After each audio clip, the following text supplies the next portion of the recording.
शास्त्र कहते हैं शरीर अनित्य है, आगमापाई है, आने जाने वाला है, रोगों का घर है, शरीरम व्याधि मंदिरम। क्या वास्तविक ये कोई रोग है या भगवत भक्ति? मेरा हृदय इनकी इस दशा को सुनकर सुखी क्यों हो रहा है? श्रीवास जी सोचते, इसका मतलब है कि इनकी भागवतिक दशा है। कोई ऐसी वैसी बात होती तो हृदय में दुख होता, मेरा हृदय सुखी हो रहा है इनकी बात को सुनकर, इनकी दशा को देखकर। चलो आज अपनी भाव दृष्टि से देखते हैं कि निमाई पंडित में वास्तविक क्या भक्ति का प्रकाश है। वो अपने घर से चल दिए। बड़े भगत थे श्रीवास जी। महाप्रभु उस समय तुलसी जी में जल देकर तुलसी जी की प्रदक्षिणा परिक्रमा कर रहे थे। पिता के समान पूजनीय श्रीवास पंडित को देखकर महाप्रभु उनकी ओर दौड़ पड़े और चरणों में प्रणाम करके गले से लिपट गए। श्रीवास ने जो ही प्रभु के अंगों का स्पर्श किया, चैतन्य महाप्रभु के, तो बिजली से दौड़ गई। संपूर्ण शरीर में रोमांच होने लगा, आंखों से आंसू टपकने लगा और भाव विभोर हो गए। उन्होंने कहा, ये चमत्कार कैसे हो गया? महाप्रभु के स्पर्श मात्र से इतना आनंद बढ़ा कि भाव विभोर होकर वो रोने लगे, फूट फूट कर रोने लगे। गए थे परीक्षा लेने कि वास्तविक क्या भगवत भक्ति का प्रकाश है।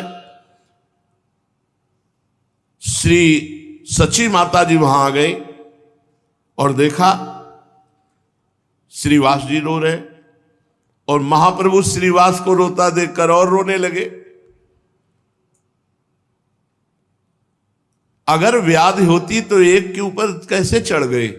ये कुछ और है। पुत्र स्नेह को हृदय में छुपाते हुए रुंधे हुए गले से कहा, देखा श्रीवास जी, यही दशा निमाई की रहती, पता नहीं क्या हो गया है। श्रीवास पंडित अपने को संभाला और भावावेश में आकर कहा, इनको कोई रोग नहीं है। जो लोग इसे वायु रोग बताते हैं वो भवरोगी है, संसार में जन्मने मरने वाले हैं। अरे ऐसा रोग है।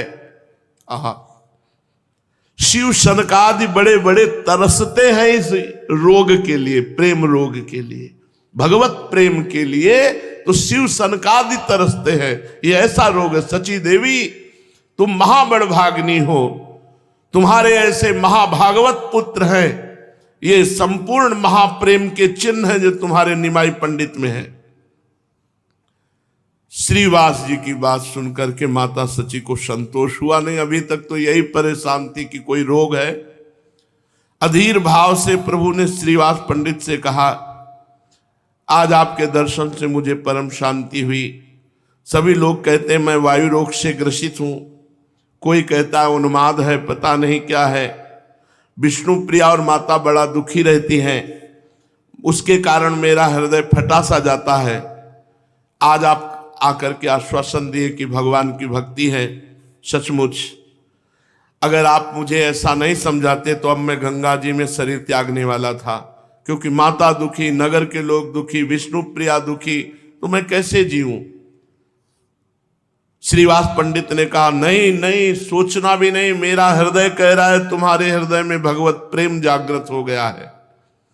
अच्छा, प्रेमी को यह अनुभव नहीं होता कि मेरे अंदर प्रेम है भगवान का, क्योंकि अहम शून्य हृदय में प्रेम होता है और अहम है नहीं तो उसको अनुभव ही नहीं होता। वो तो अपने को सदैव अधम, नीच, पामर ऐसा ही अनुभव करता है। श्रीवास जी, आपने हमारे हृदय को संभाल लिया। श्रीवास ने कहा, मुझे दिखाई दे रहा है आपके द्वारा संसार का बड़ा उद्धार होगा। आप भक्तों के एकमात्र आश्रय और आराध्य बनेंगे।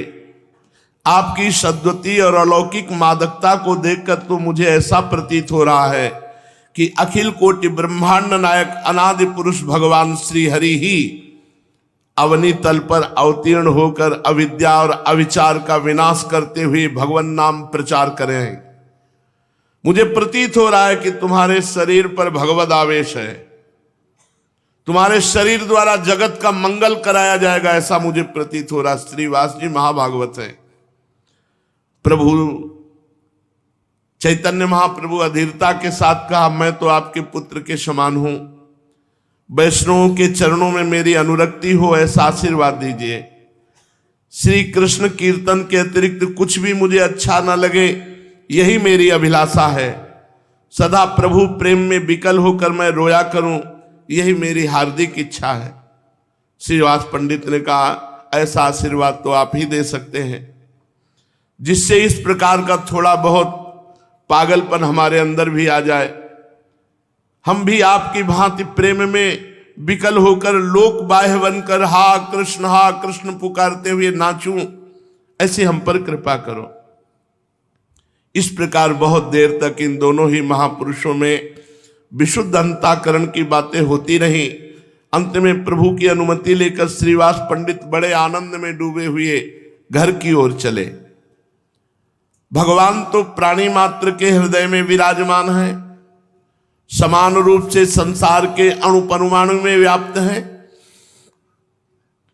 किंतु पात्र भेद के कारण उनकी उपलब्धि भिन्न भिन्न प्रकार से होती है। भगवान चंद्रमा की किरणें समान रूप से सभी वस्तुओं पर एक सी ही पड़ती हैं। पत्थर, मिट्टी, घड़ा, वस्त्र पर भी वे किरणें पड़ती हैं। शीशा तथा चंद्र कांता मणि पर भी उनकी किरणों का प्रभाव पड़ता है। मिट्टी और पत्थर में चंद्रमा का प्रभाव प्रकट नहीं होता, वहां घोर तमोगुण के कारण अव्यक्त रूप से ही बना रहता है, किंतु स्वच्छ और निर्मल चंद्र कांता मणि पर तनिक सी किरण पड़ते ही विचित्र दशा हो जाती है। उन लोक सुखकारी भगवान चंद्रमा की कृपा पाते ही हृदय पिघलने लगता है और वो चंद्र कांता मणि द्रवित होकर बहने लगती है। इस कारण चंद्रदेव उसके प्रति अधिकाधिक स्नेह करने लगते हैं। इसी कारण उसका नाम चंद्रकांत मणि पड़ गया। उसका चंद्रमा के साथ नित्य का शाश्वत संबंध हो गया। इसी प्रकार भगवान सबके हृदय में है, पर भगवान की कृपा की किरण सबके ऊपर पड़ती है, पर जो जैसे मिट्टी पत्थर के ऊपर चंद्रमा की किरणें पड़ने पर कोई प्रभाव नहीं होता, चंद्रकांता मणि पिघल जाती है, ऐसे ही सबके हृदय में भगवान है, सबके ऊपर कृपा है, पर जो भजन करता है वो विशेष भगवान की कृपा पाते ही एकदम दौड़ पड़ता है भगवान की तरफ कि अभी तक मैं भूला था भगवान को, आज भगवान ने कृपा के भाग पड़ा वो संसार का राग छोड़कर भगवान की तरफ। भगवत भक्तों की बड़ी महिमा है।